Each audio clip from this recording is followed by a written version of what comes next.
Vous voulez avoir toutes les informations sur l'Espagne, que ce soit pour demander un visa d'études, un visa non lucratif ou un visa de l'investissement, ou encore qu'on appelle visa doré ou golden visa. Et la dernière fois, j'ai eu à faire des vidéos sur le visa d'études et le visa de l'investissement. Et pour que vous puissiez avoir toutes les informations que nous laissons sur cette chaîne, et abonnez-vous pour ne pas manquer quelconque vidéo. Et cela peut vous permettre d'avoir les informations nécessaires pour faciliter vos démarches.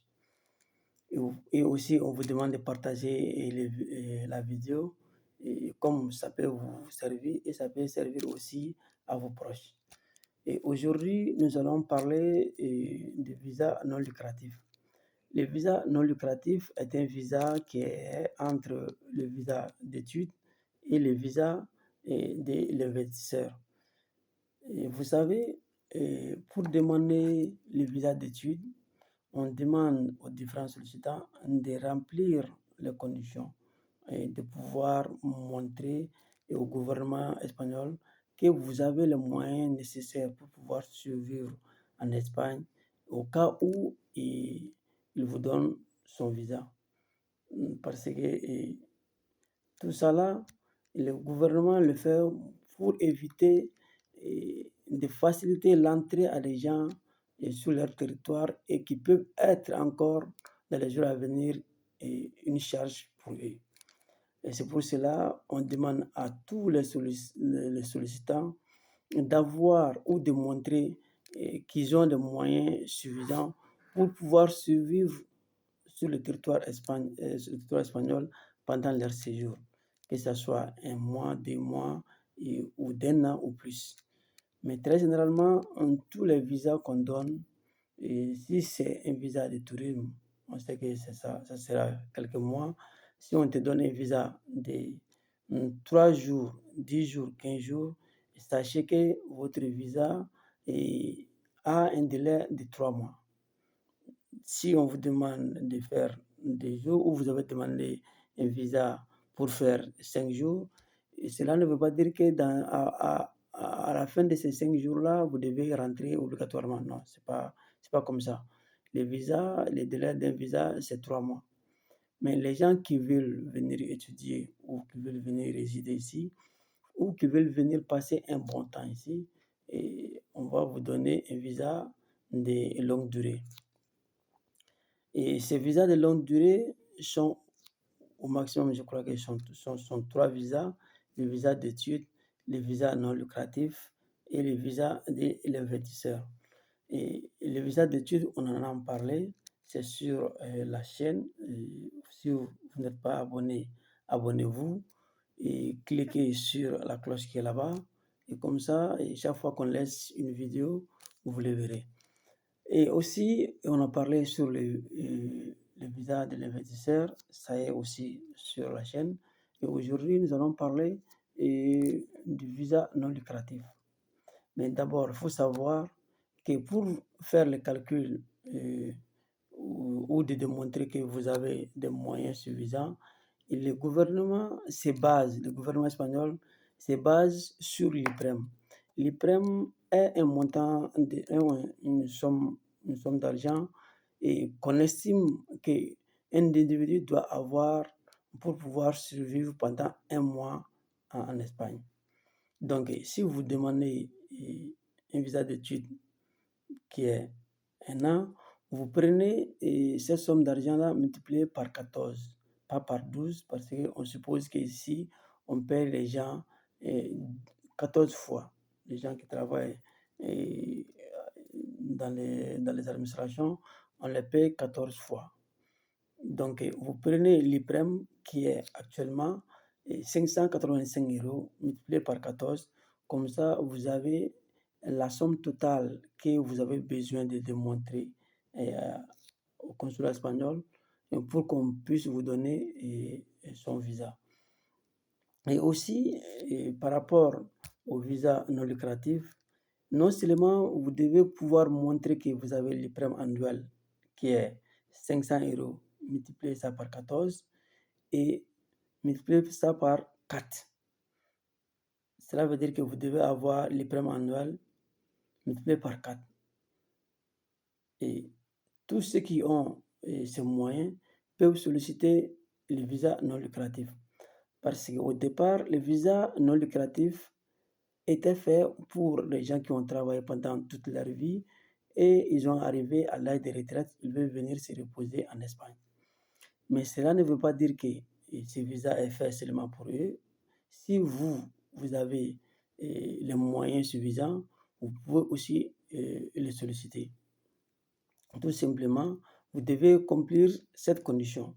La condition n'est d'autre que d'avoir cette somme d'argent et l'IPREM annuel multiplié par 4. Cela veut dire, j'explique encore, 585 euros, multipliez ça par 14 et après vous multipliez cette même somme par 4. Et si vous avez cette somme totale sur votre compte et vous remplissez les autres conditions que vous le savez déjà, dans ce cas, le gouvernement espagnol sans doute va vous donner son visa. Et pourquoi j'explique ça aux gens? Parce qu'il y a des gens qui ont l'intérêt de venir en Espagne et ils ont les moyens nécessaires.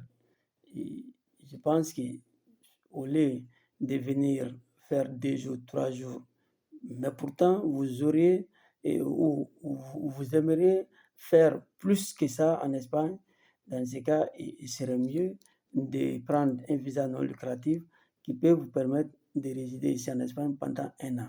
Et aussi, vous aurez la possibilité d'amener votre femme et vos enfants.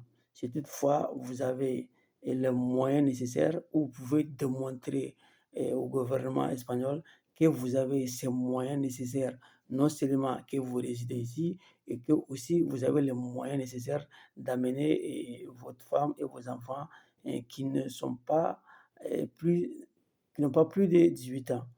Parce qu'il faut savoir, si votre enfant est majeur déjà, ça va être un problème de l'amener avec vous parce qu'on le considère déjà qu'il est une famille à part. Et mais c'est possible si vous montrez que cette personne est sous votre protection et où il dépend de vous. Parce qu'on peut avoir un enfant qui a plus de 18 ans, parce qu'on suppose qu'ici à 18 ans déjà, on a la faculté, on a la capacité de se prendre en charge, mais tel n'est pas le cas en Afrique. Donc vous devez montrer que votre enfant vit en dépend de vous. Dans ce cas, ça aussi, ça peut faciliter les choses. On peut vous permettre de l'associer à votre famille et l'amener avec vous. Donc, ce visa est là. Et si vous êtes intéressé par ce visa, parce que ce visa est moins cher que le visa de l'investisseur, et les gens qui n'ont pas eu la chance de voir la vidéo passée, qui est sur le visa de l'investissement, et l'une de ces conditions de visa de l'investissement est que la personne doit investir au moins 500 000 euros dans l'immobilier. Et si vous investissez 500 000 euros dans l'immobilier en Espagne, en remplissant les autres conditions, on va vous donner un visa d'1 an. La différence entre le visa de l'investissement et le visa de non lucratif est que le visa de l'investissement, dès lors que vous avez le visa de l'investissement, vous avez droit à travailler en Espagne et aussi vous pouvez faire des affaires. Alors que le visa non lucratif ne vous permet pas de faire des affaires ni de travailler. Le visa non lucratif est fait seulement en quelque sorte, c'est pour les gens qui ont travaillé pendant toute leur vie et ils sont en retraite, ils veulent venir se reposer. Et ce visa-là, ce visa est fait pour eux. Mais il y a des jeunes qui les prennent pour rentrer. Et une fois ils sont ici, ils cherchent tous les moyens pour y rester. Ça dépend aussi, chacun a son objectif au moment de solliciter ou au moment de demander un visa. Donc, ce que j'aimerais aussi ajouter, et ici, je pense que ce qui est très important, ça, c'est la connaissance collective. Et si quelqu'un d'autre a des informations où il a déjà sollicité un visa, quelconque visa, pour venir en Espagne, et il a des trucs qui peuvent faciliter et qui peut me le faire savoir et en m'écrivant et en commentaire, et je prendrai contact avec ce dernier. Et parce que cette chaîne-là est faite pour faciliter à nos frères qui ont besoin des informations pour pouvoir demander ces visas dans le consulat espagnol. Parce qu'il y a beaucoup de gens qui ont les moyens nécessaires, ils aimeraient demander un visa, mais pour manque d'informations, la plupart des cas, et vous verrez que les gens n'ont pas des informations très fiables et ils vont faire des trucs et finalement on va leur nier, on va refuser de leur donner le visa.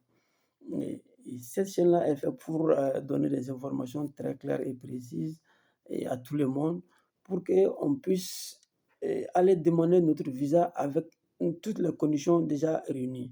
Comme ça, je pense qu'avec toutes les conditions réunies, on a une chance pour qu'on puisse nous donner le visa. C'était en quelque sorte ces informations-là que je voulais donner aux gens. Et c'est la chaîne de connaissances collectives. Et si vous avez des informations, faites-nous le savoir. Et comme ça, et on va les partager pour que tout le monde puisse en profiter. Merci beaucoup et on se prend pour la prochaine fois.